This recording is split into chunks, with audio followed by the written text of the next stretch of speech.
I am Steve Elder.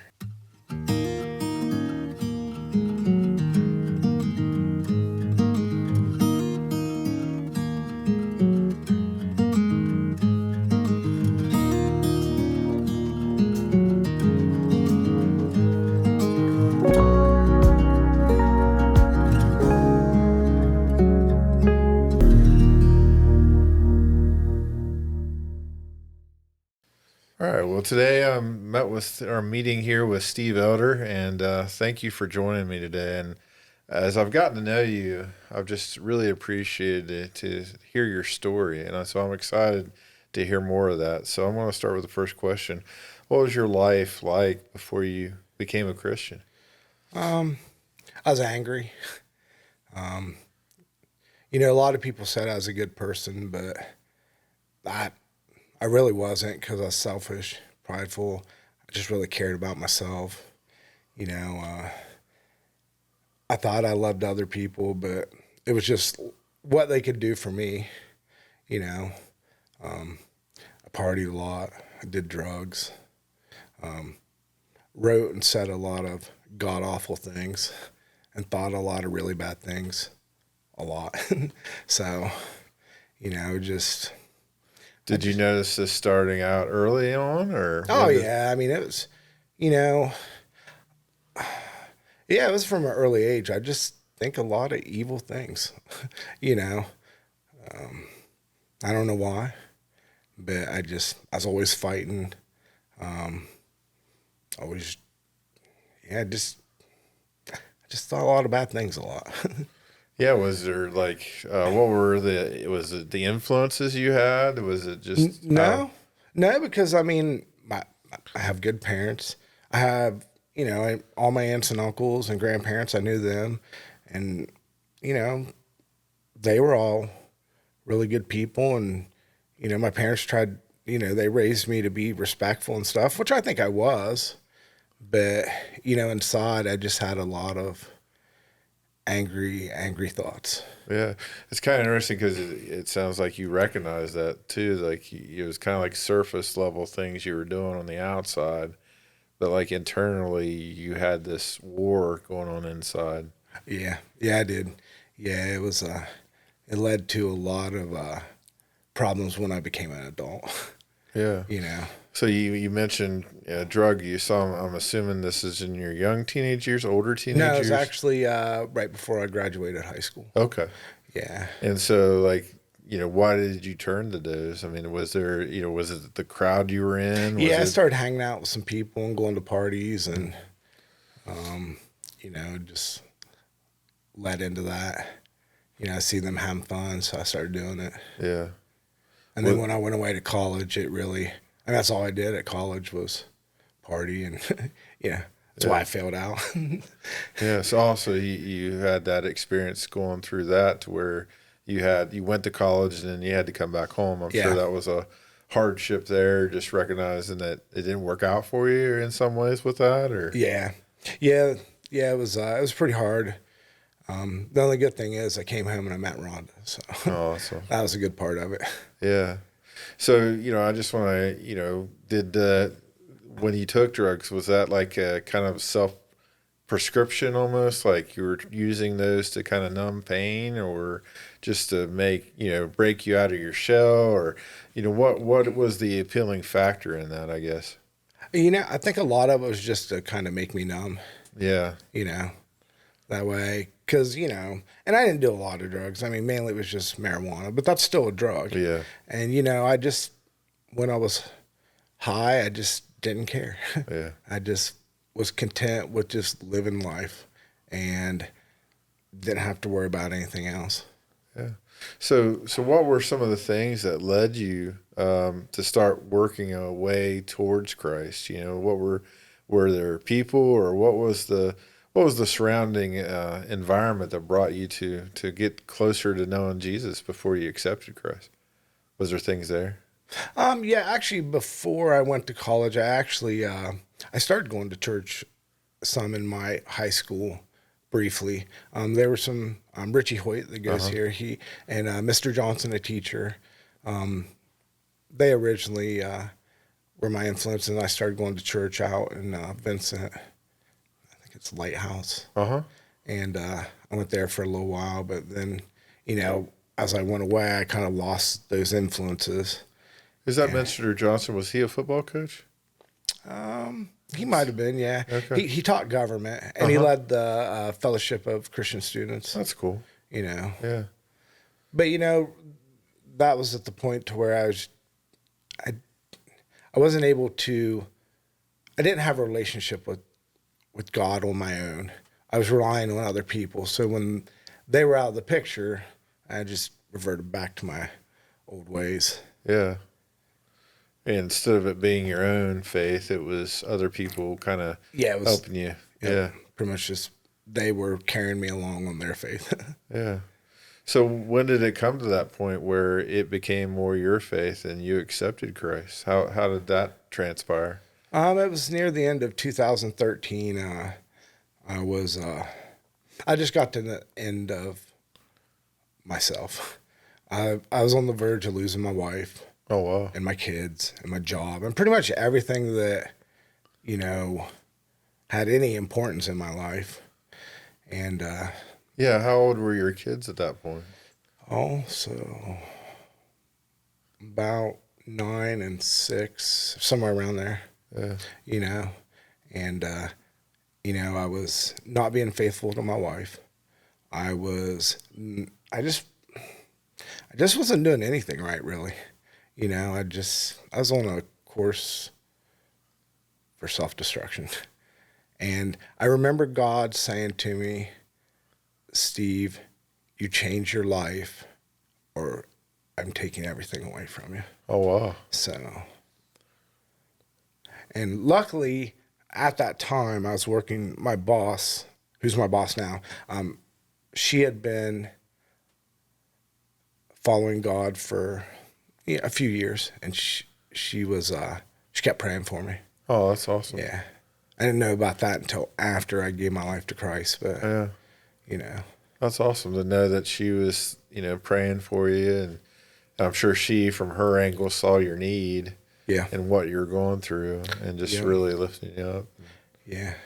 Yeah, she's definitely helped me grow in my faith because, I would see, because, she would talk about how she used to be really angry and would do all these things and got in trouble. And I saw that there was a lady that was caring and loving and compassionate. And, it kind of got me thinking. So about being able to see that difference in her, it kind of made you see that there were some differences in your life too. Yeah. Huh? Yeah. Yeah.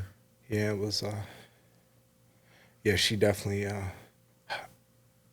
I wanted that peace and that, and to be able to, not be angry. Yeah.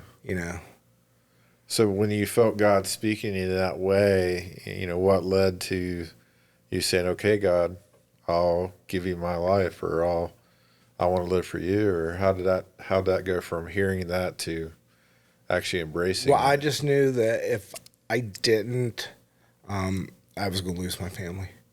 And, Rhonda told me later, down the road, that if I hadn't decided to turn my life over, that she probably would not be able to stay with me. Oh, wow. Yeah. And I don't really blame her. I mean, I wasn't a good husband. I wasn't a real good father, so. Yeah, it's kind of interesting because it seems like there was a reckoning that happened where you decided to take responsibility for all of that, right? That you decided to say, hey, I need to be more than what I am right now. Yeah. And I just realized that, this living life the way I wanted to was not working. And I needed God's help. Yeah. I needed to live the way he wanted me to live. Yeah.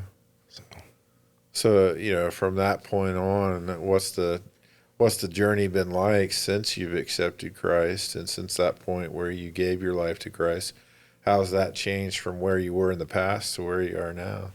Oh, my life is a million times better. My relationship with my wife is better. I'm a better father. I'm a lot better worker, you know. I'm more compassionate, especially, working in the healthcare field. You deal with a lot of people that are in rough situations, and sometimes they're not in the best of moods. So sometimes it can be hard to be compassionate, but, I'll actually sit there and pray with people, Yeah. at church or at when they're in the hospital. And, I have a genuine care for them, for their well-being. And, you know, I'm sure it's like you go from seeing them as just like a customer almost to actually Yeah. just seeing them as a person. yeah, before it was just a job, Yeah. I took care of you because that was my job to take care of you. I had to. Yes. Yeah. To keep my job, I had to take care of you. Now it's, it's that love that God gives you for your fellow man to want to see the best for their lives, that, and not just physically and mentally, but also spiritually, Yeah. So, Yeah. So, talking about being a good husband, you care to explore that? I mean, how that from where you were in the past to where you are now as a husband? yeah, before, it was always, what could my wife do for me? Yeah. And we fought a lot. And, I, I, there was things that happened in our life that I never wanted to forgive her for. And that caused a lot of tension. And, because I couldn't forgive her, I would always accuse her of doing things that she wasn't actually doing, and, it's just, now it's, I'm not gonna say we don't ever fight, because that'd just be lying. But, there have even been times where I've left the house and I'm like driving down the road and I'm like, well, she's wrong. I'm not going to apologize to her. And God will be like, now, Steve, I've forgiven you. You're like, darn. Yeah. So I'll actually call her and be like, you know what, baby, I'm sorry. Because, let's face it, most of the times when we fight about stuff, it doesn't matter anyway. It's just little things, So, I can genuinely say now that, my wife and I have a really good marriage, and that's because we put God first. Yeah. So like before, it was like you weren't really living for anything, almost kind of just living for the moment, maybe. Yeah. And now you see that higher purpose that you're, here to be with her and to serve Christ together. So that's really cool. Yeah. So moving into the fatherhood, how did that change from, the way that you were raising the kids before and now that you're have been a follower of Christ? Well, I'd lash out a lot, yell at them. Not to say I don't still yell sometimes. Sometimes you need to. Sometimes you need to, yes. But, now it's, one of my prayers for my kids is just that they will continue to, follow God and that they're kids, Yeah. And if I wouldn't ever made that decision to follow Christ, they, the chances of them doing it is a lot less than, now. So the biggest thing about being a father is I've taught them, to serve God. And that's the best thing that I think a father can teach his kids. Yeah.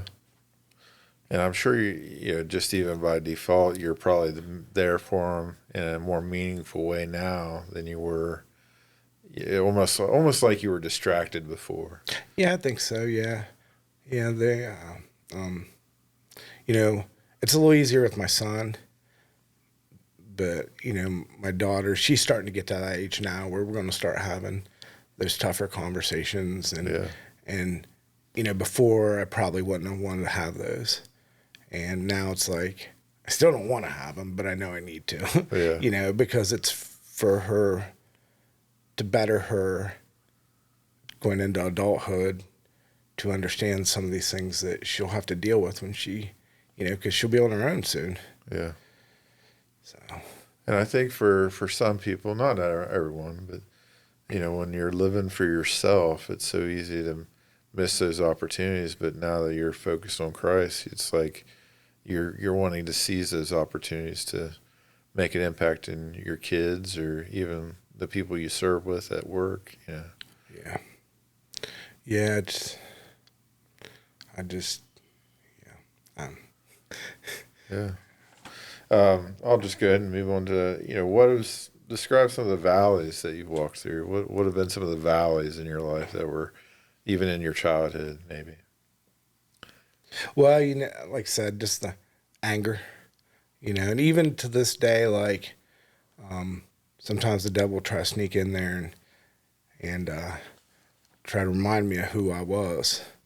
And, I just got to block him out and be like, I don't serve you anymore, Satan. Yeah. Get away from me. I serve God now. And that's not who I am anymore, but it's, you still sometimes carry some of those things over, and the anger is still one of the things that I really have to work on. Well, and I think that's true that may be an area, like all of us, we have an area of maybe a weakness or an area where we know that we can easily be tempted in that we always have to be careful of. Yeah. And it's great that you recognize that that's an area for you that you need to just watch and be, vigilant in, I guess. Yeah. Yeah. It's also neat to see how God can use that, like you were saying, and I think I've personally seen that in you, where you may have had that anger or kind of hatred when you were younger, but I really do see compassion out of you. Like when you're with people, you relate to people's hurts and pains. Probably because you've experienced that. Yeah, and that's probably some of it, but it's just when you let God into your heart, I mean, I see, God's love for me. I want to show that to as many people as I can. Yeah. So. Any other valleys that you've been in, or just maybe just mainly the anger and, it used to just, mainly just the anger. Yeah, no, that's okay. That's one thing that just I struggle with sometimes. Well, that's a big thing, right? Yeah. Any mountaintop experiences, anything that's happened to you that's like, this was just like the moment I just felt God's presence, or, great blessings that God's done in your life? I'll tell you, two of the greatest things was when my kids got baptized. Yeah. Yeah, that was it just makes you feel like, you're doing the right thing for your kids when they make that decision. They're on their own. Yeah. Yeah, and that's just one of the greatest feelings ever, and it's all because of God. How many years? I mean, you don't have to give me an exact number. How many years ago was that? Do you remember, like 3 or 4 or 5? When the kid? Yeah. It's probably been about 9 years for Randy. Yeah. And Michaela, probably about 5 or 6 years. Oh, that's cool. I know it's a terrible question to ask for us guys. I have a hard time with those type numbers too, because it's hard to remember all those details. But like you said, I'm sure that was just a powerful experience, knowing that was a decision that they were making on their own, but it was the right decision. Yeah.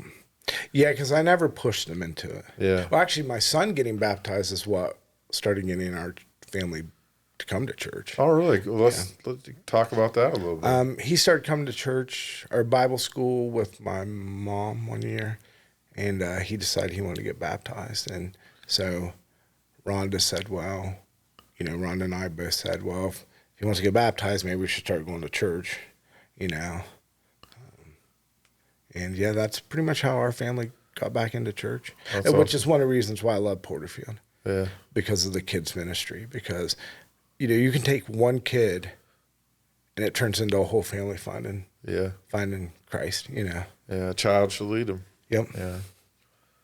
So. Yeah. So that kind of led you to kind of, I mean, were you already a Christian before then, or I had you been just hadn't I had really been been? baptized, but like I Yeah. said, I'd fell away, and Uh-huh.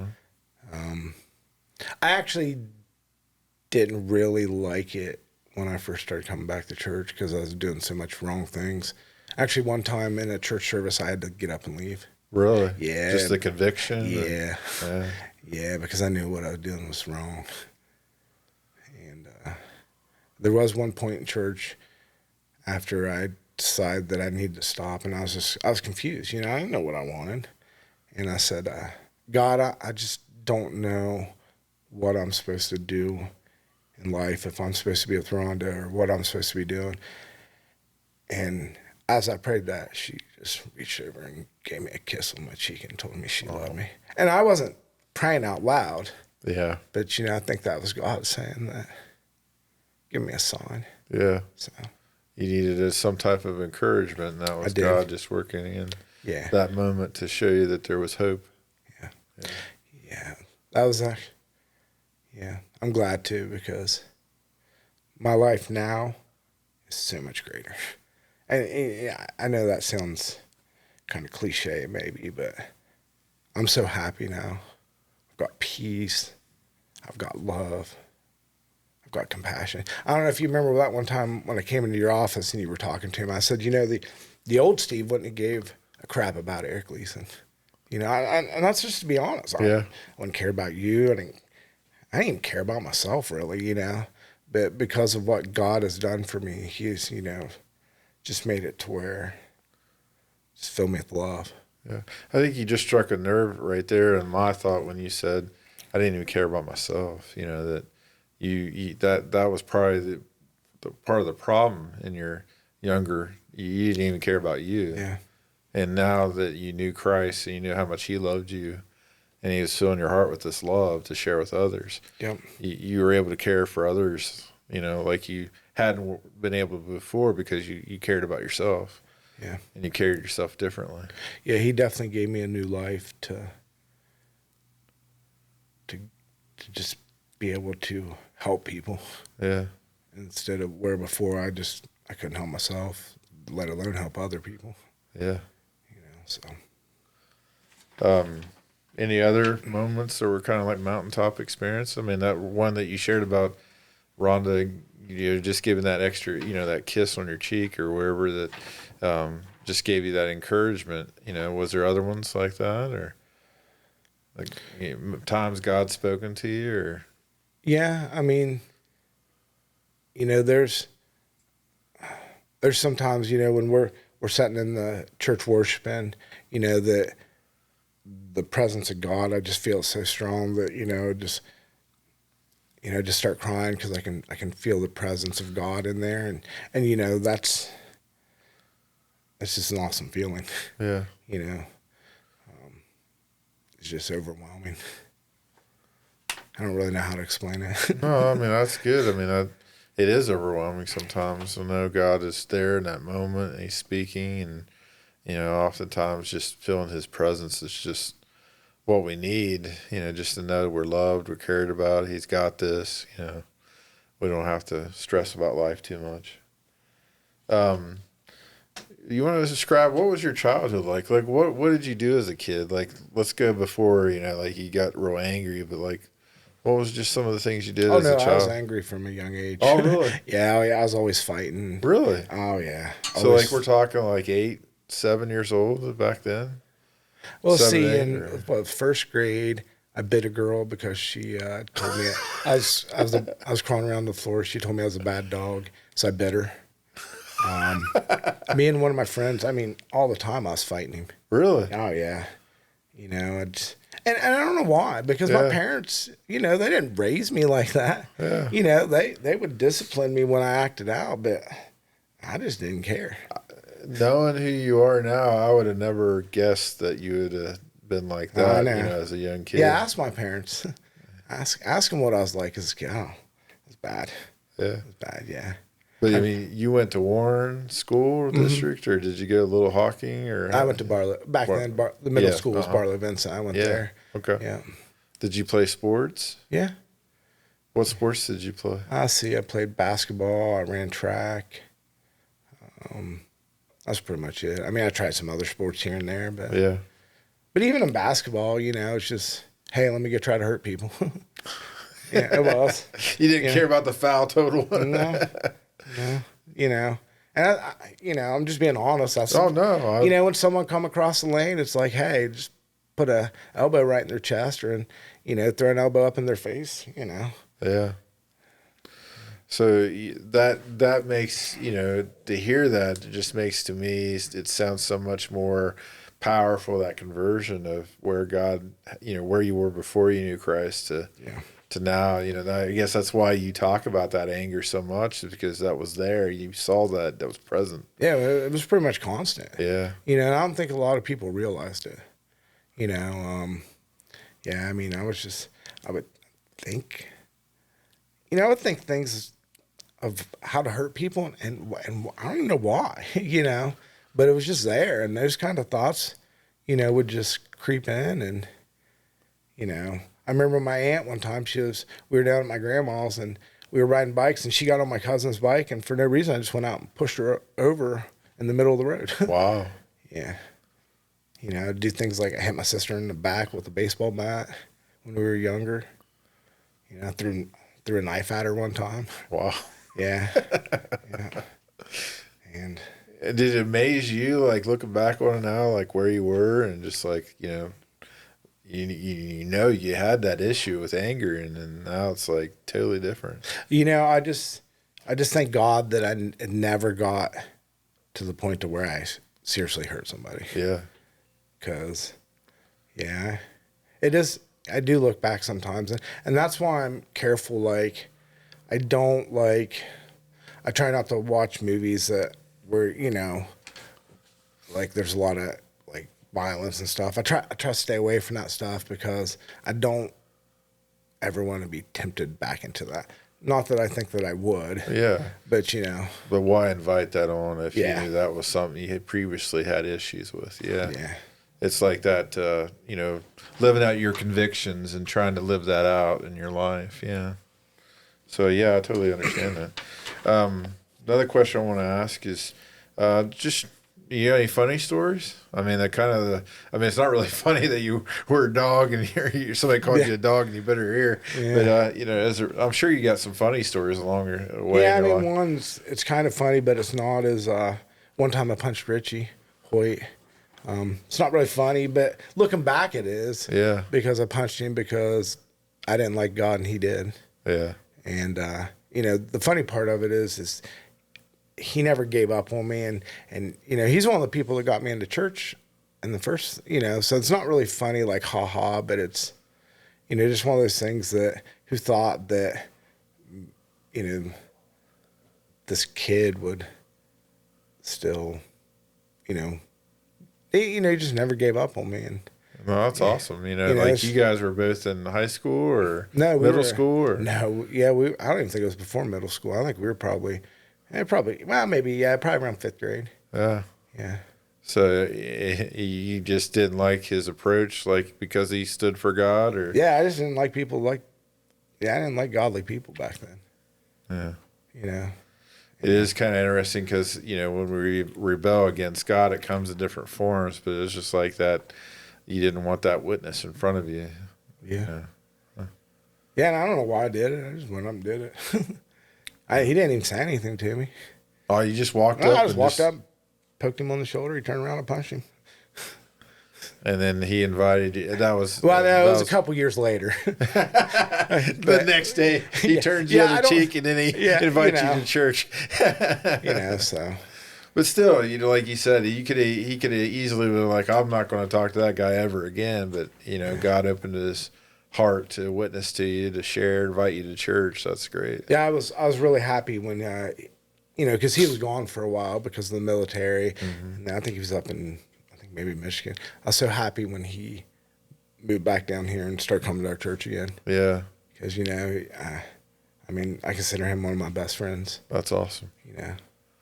It's neat how God, even like you're saying, whether it was a kid or an adult, that he was being faithful to the Lord, and you saw his witness, whether you wanted to at that moment or not, you saw his witness for Christ. Yeah. Oh, it is really cool. Any other funny moments or things that's happened? Yeah, there's one time in high school where I was playing in Indianapolis Stadium, and I had a trio, so I was in front of the camera was on us, and my pants were undone. So in front of the whole stadium, there it was.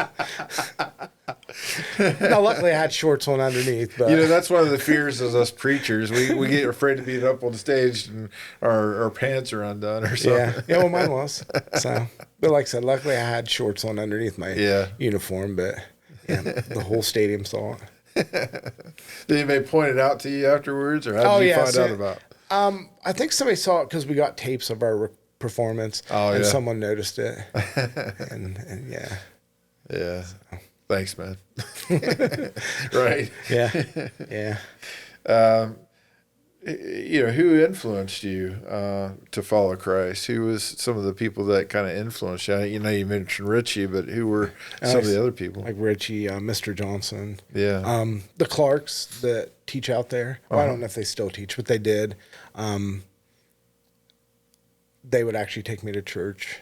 Actually, it was the Church of Christ that they took me to. That's where I got baptized. I don't remember exactly how old I was, but awesome. So they early on they were influences on me, and then like I said, I think the biggest influence in my adult life was my boss. Because I was around her so much. Yeah. We work a small department, and yeah. So. Yeah. And of course, once I started coming here, there's influences everywhere. Like you and Adam and Pastor Mark and Scott Alloway. Yeah. Yeah. So it's really neat to hear about how all these different people have kind of inspired you as you've been on this journey, and you're continuing to grow. That, like you said, there's been other people that have come along the way that God's been using to encourage you and help you grow. Yeah. Yeah, that's why I love it here at Porterfield, because there's so many people that you can learn from. Yeah. Of all ages. Some of them are even little kids, and absolutely. So you never know who you might influence, but it's important to be trying to do every day, every moment, trying to live for Christ. Yeah.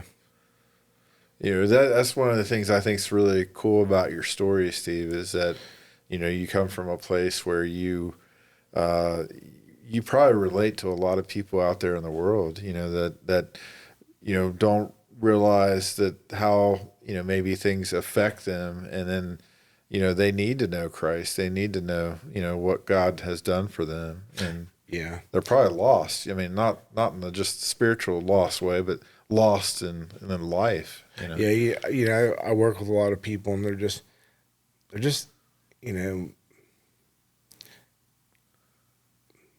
they seem angry. Yeah. And like there's no hope, and you're right, I do understand that, because I felt the exact same way. And I try to talk to some of them, but more importantly, I found that it's better just to show them through how I live. Yeah. Explain to them, hey, I know how you feel. I used to be there, and now I have a peace inside that I didn't have for 20 some years of my life. Yeah, and I think that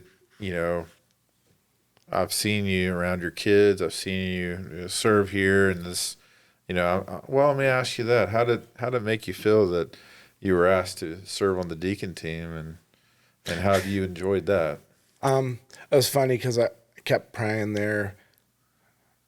God, I know I need to do more. Just open up some opportunities for me. And, it was like a month later you asked me, and I was like, well, I guess I prayed for this. I better you got to be careful what you pray for. Huh? Yeah. But, it's good because it's helped me grow in areas where I'm weak.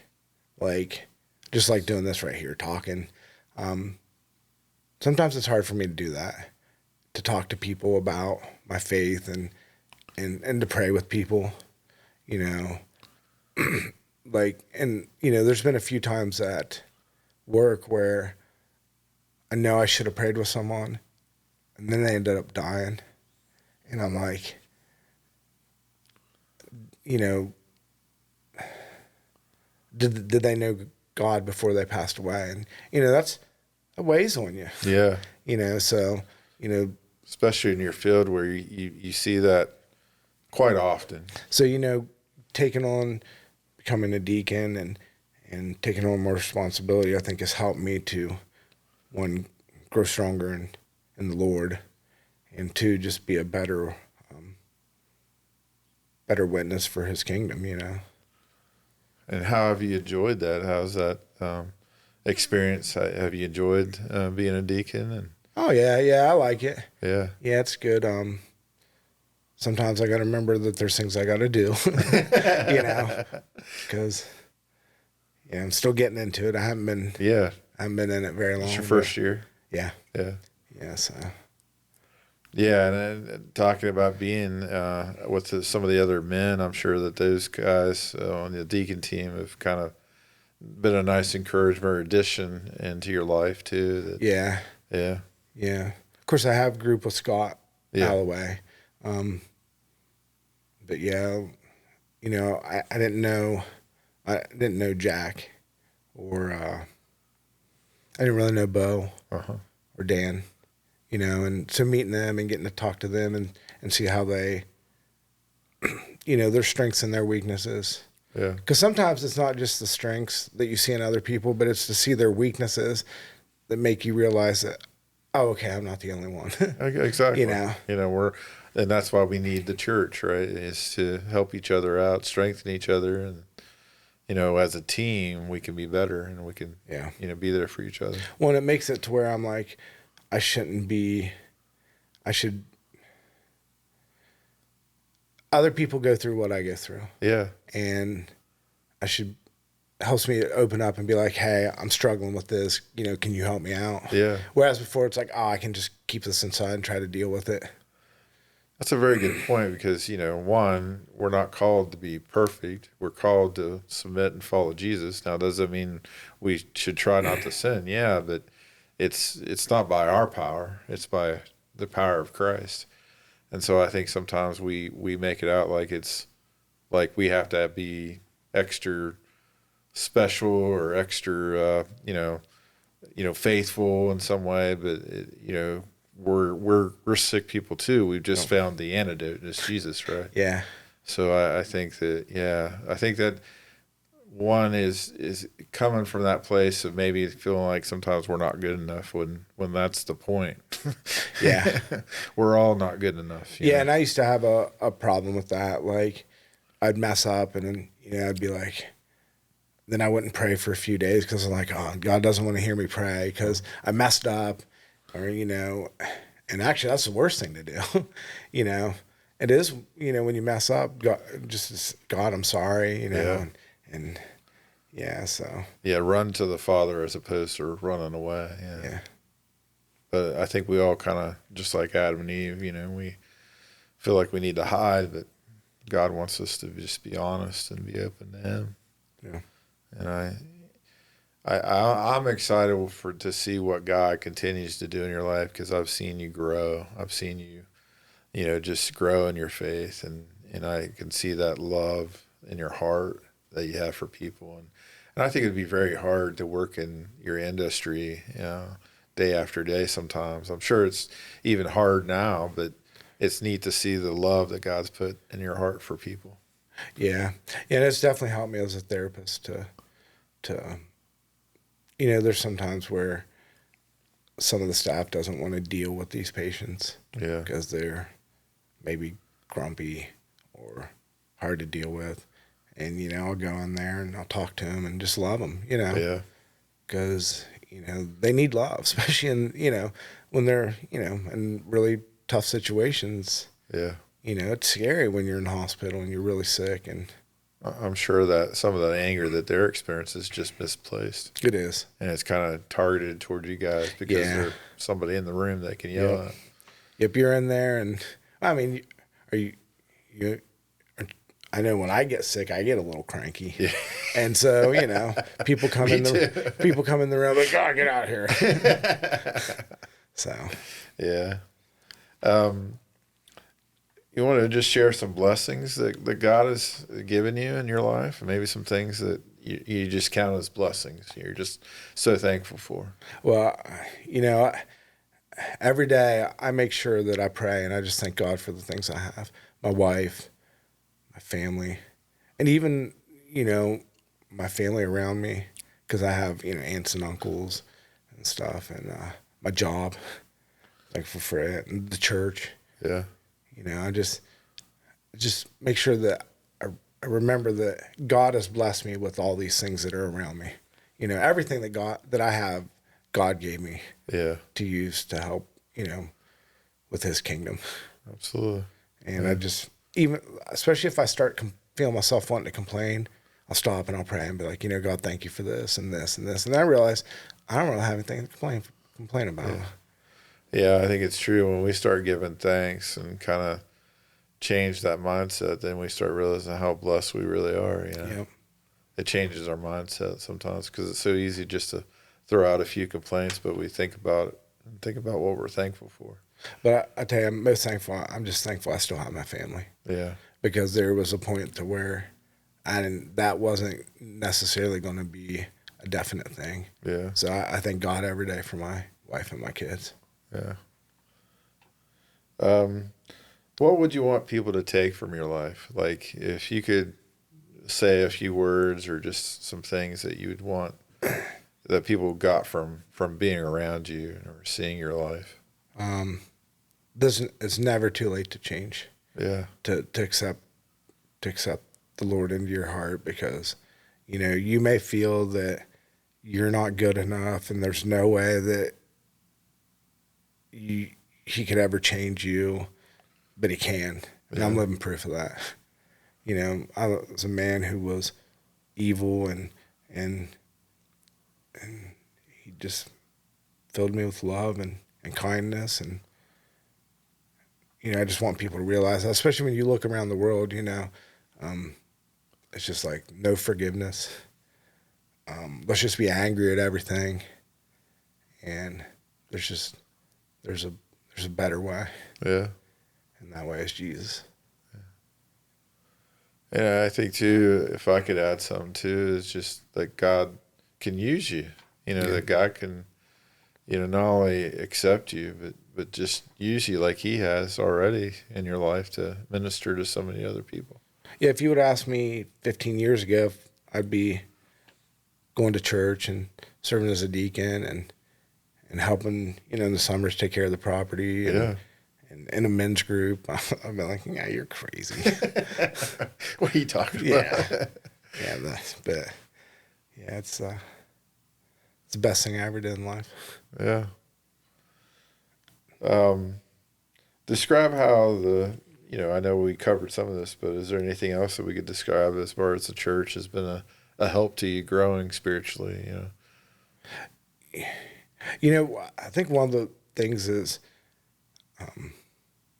just being around the people on Sundays, just listen to there's, one person that I talk to a lot is Bill, that lives right down the road here. Uh-huh. And, just some of the encouraging words and that he's given me, that's helped me a lot.